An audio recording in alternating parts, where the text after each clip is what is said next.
Hello good morning अस्सलाम वालेकुम नमस्ते सत श्री अकाल इस समर का खेल back to my YouTube channel. और आज हम एक नई मूवी टीज़र के बारे में बात करेंगे। मुझे सजेशन कल ही आया था कि आप इस टीज़र पे अपना रिएक्शन दें और अपना ऑनेस्ट रिएक्शन दें। So definitely I try my best कि मुझे जो मतलब वीडियो में नज़र आया मैं उसके बारे में ऑनेस्ट बात करूँ rather than sugar coating something. और फ्री में मैं किसी को खुश करूँ या मैं फ्री में किसी को खफा करूँ तो वो मैं करता नहीं हूँ। So I just try my best कि मैं जो देखूँ मैं उसके बारे में प्रॉपर बात करूँ। एनीवेज सो मूवी का जो टीज़र है और जिस मूवी का नाम है वो है द बकिंगम मर्डर्स। ठीक है, तो ये एक ट्रू स्टोरी पे बेस्ड है जो कि बकिंगम एक यूके में एक टाउन है। उधर ये कुछ इंसिडेंट हुआ था। और सबसे बेहतरीन बात जो इसके बारे में है वो ये है कि this film mark Kareena Kapoor first production venture. ठीक है, करीना कपूर जी ने कभी भी कोई मूवी खुद प्रोड्यूस नहीं की थी, लेकिन this is the first time she is producing this movie along with Ekta Kapoor and Kareena Kapoor Khan भी है इसमें। ठीक है, और शोभा कपूर। तो इन तीनों ने मिलके इस मूवी का प्रोडक्शन किया हुआ है। और ये मूवी रिलीज़ होने वाली है इंग्लिश में और हिंदी ज़ुबान में। और दूसरी बेहतरीन बात क्या है, मूवी तो रिलीज़ होगी, ठीक है, लेकिन जो कि होगी 13 सितंबर को बाय द वे। और इसका नेटफ्लिक्स भी रिलीज़ होगा। तो हमें वो पता नहीं है कि लेकिन हमें वो पता नहीं कि नेटफ्लिक्स पे ये कब रिलीज़ होने वाली है। लेकिन मोस्ट प्रोबली ये यही करते हैं कि जब मूवी रिलीज़ हो जाती है उसके बाद आफ्टर अ वीक और टू ये लोग नेटफ्लिक्स को ये मूवी दे देते हैं। एनीवेज मूवी के बारे में बात करते हैं, टीज़र के बारे में बात करते हैं। Let's watch the video first and then we will talk about it. अच्छा, वो नई डीआई हमें कब से ज्वाइन करने वाली है? मैंने उसकी फाइल पढ़ी है, बहुत टफ है। Oh my God. एक बच्चा लापता, इंडियन फैमिली है। This September, I was right, 13th of September. So she's the detective here. उस दिन पार्क में क्या हुआ था? Fine. अपनों को खोने का घाव मैं समझता हूँ।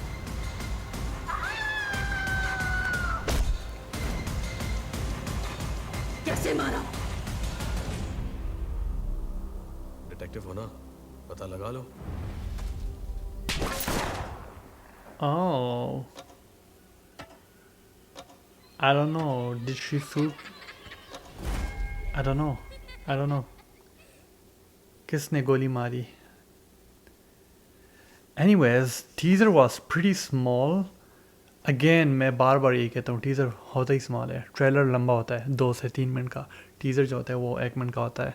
तो ये जो है मूवी का जो है वो जिस तरीके से ये इंसिडेंट हुआ था, ठीक है, बकिंगम में, तो ये उसी तरह I think they are just trying their best to show it like 100%। Because ये स्टोरी लाइन जो लिखा है ये लिखा है असीम अरोरा ने, ठीक है।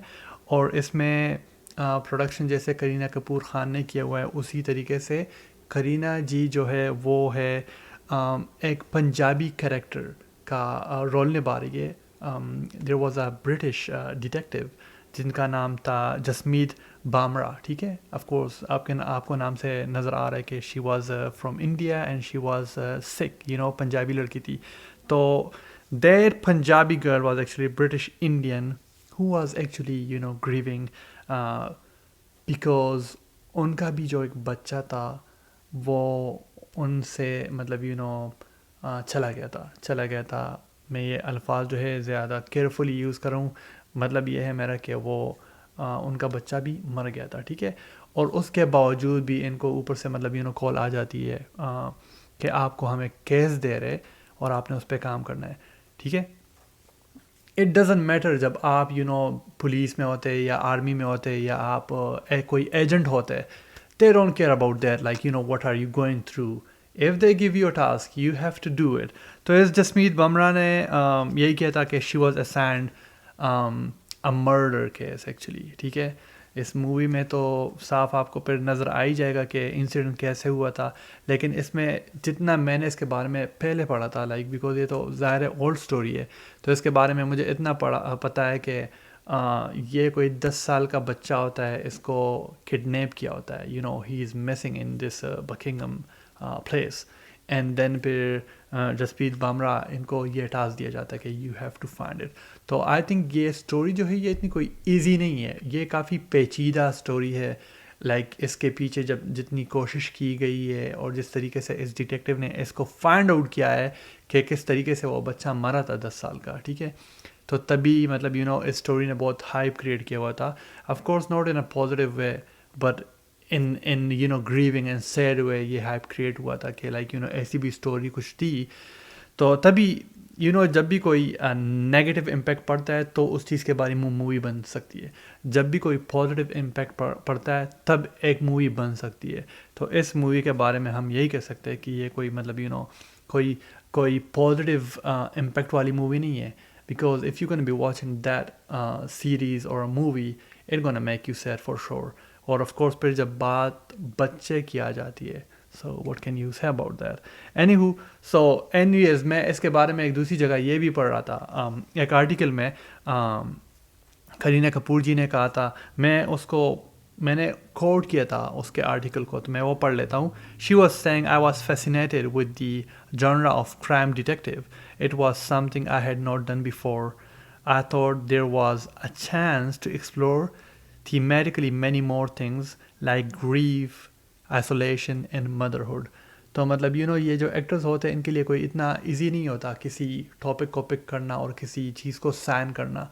तो करीना कपूर जी ने कभी यू नो कभी वो क्राइम डिटेक्टिव बनी नहीं थी मूवीज़ में, तो उनको आई थिंक जब ये स्क्रिप्ट मिला कि आपको हम ले रहे हैं इस मूवी के लिए, so that's what she is talking about, that she felt like you know I should go for it, because first of all you have to feel it that what are you gonna do you know on the stage, because of course stage की बात होती है ना, ये तो सारा scripted ही होता है, मूवी क्या होती है स्क्रिप्टेड यू नो। तो आपको फील करना होता है, आपको उस कैरेक्टर को फीलिंग्स के साथ यू नो निभाना होता है। So that is why she was saying that I wanted to see how this grieving is, how this isolation is gonna be. अब हमें नहीं पता कि इस मूवी में क्या होने वाला है, but एनीहू seems like an interesting movie and very like you know deep topic। और देखते हैं इस मूवी में होता क्या है, लेकिन जिस तरीके से उन्होंने दिखाया हुआ है 1 मिनट में, ठीक है, तो लग तो ऐसा रहा है कि हमें इसको देखना चाहिए और देखना तो पड़ेगा, बिकॉज जब हम इसके बारे में पढ़ लिया है इसके बारे में, तो अब अगर हम देख ले तो ज़्यादा इन्फॉर्मेशन प्रॉब्ली हमें मिल सकती है। But anyhow we will be waiting for this movie, and if you guys have more videos for me, I'm always here to give reactions to your suggestions. Thank you so much, and see you in the next video. Bye.